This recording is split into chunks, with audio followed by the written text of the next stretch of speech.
अब दोस्तों इस टॉपिक को समझाने के लिए मैं आपको एक छोटा सा उदाहरण देता हूँ। मान लीजिए आपको ब्रेकफास्ट में खाने के लिए दाल चावल दिए जाते हैं, आपको लंच में भी खाने के लिए दाल चावल ही दिए जाते हैं, और यहाँ तक कि आपको रात के डिनर में भी खाने के लिए दाल चावल ही दिए जाते हैं। और ऐसा लगातार 30 दिन तक चलता है, तो 31वें दिन आप जरूर परेशान हो जाएंगे।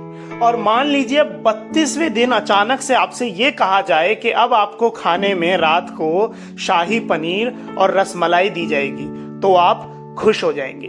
अब सेम यही सिचुएशन दोस्तों आपको बॉयज स्कूल के उन लड़कों के साथ भी देखने को मिलेगी जिन्होंने अपनी 11वीं 12वीं पास कर ली है।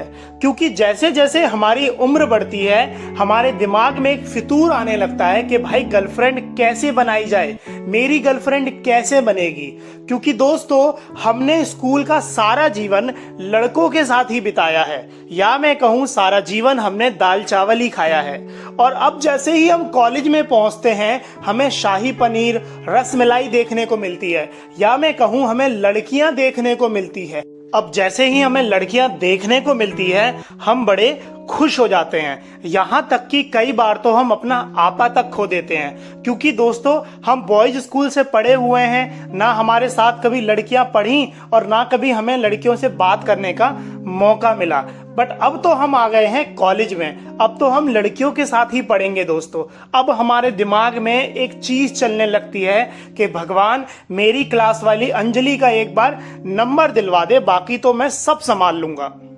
अब जैसे तैसे करके हम उससे नंबर तो ले लेते हैं। 1 या 2 दिन बातचीत ठीक ठाक भी चलती है, वो भी बेचारी कॉल उठाती है, मैसेजेस का रिप्लाई करती है। मगर अब हमारे अंदर का हैवान बाहर निकलने लगता है, क्योंकि हम तो भूखे बैठे हुए हैं। हम शुरू कर देते हैं उससे चेप होना। हम उसे लगातार कॉल करने लगते हैं, लगातार मैसेजेस करने लगते हैं, बेकार की बात पूछने लगते हैं कि तुमने ब्रेकफास्ट किया कि नहीं, तुमने लंच किया कि नहीं, तुम रात को किस टाइम फ्री होगी। अब आपको ऐसा लगता है कि आप उसकी केयर कर रहे हैं, मगर सामने वाली लड़की को बिल्कुल नहीं लग रहा है कि आप उसकी केयर कर रहे हैं, बल्कि सामने वाली लड़की तो आपके मैसेजेस से, आपकी कॉल से इरिटेट होने लगती है। और 6 दिन के अंदर ही वो आपको व्हाट्सएप पे से ब्लॉक कर देती है, वो आपकी कॉल भी ब्लॉक कर देती है। अब कर लीजिए आप क्या करोगे।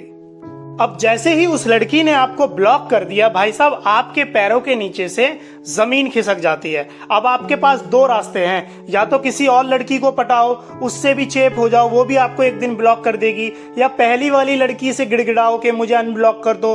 और तीसरा रास्ता है जो आप बिल्कुल नहीं करोगे, वो ये है कि सब कुछ भूल जाओ, कॉलेज का फर्स्ट ईयर चल रहा है, पढ़ाई पे ध्यान दो। अगर आप अच्छा पढ़ोगे तो वही पहली वाली लड़की जिसने आपको ब्लॉक किया है वो आपके पास आएगी और आपसे हेल्प लेगी, मगर आप तो वो करोगे ही नहीं।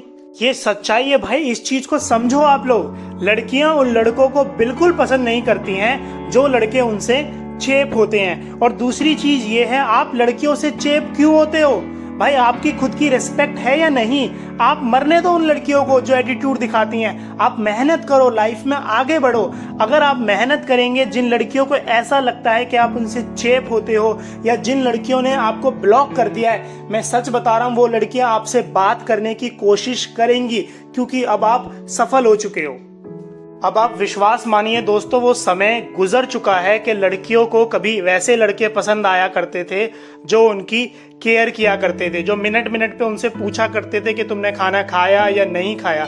हाँ, लड़कियों को ये चीजें जब पसंद आएंगी जब लड़कियां आपको सच में लाइक करने लगेंगी।